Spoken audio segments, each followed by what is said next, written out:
To access the audio settings, navigate to the Audio section. As explained in the training segment, Headset Speaker Mode, you can be connected to calls through your computer speaker or your headset. Therefore, in the Audio settings, you can select the speaker and headset tabs to adjust your input device, which is your microphone, output device, which is speaker or headset used during a call, and ringer device, which is speaker or headset used when a call is ringing. You can also select a different ringtone by clicking on the drop-down option and selecting Choose.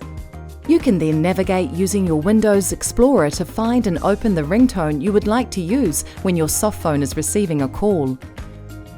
You can also click on the Play Ringtone icon to listen to a preview of the ringtone. Press the Stop Playing Ringtone icon to stop the preview. Click OK to set your audio settings.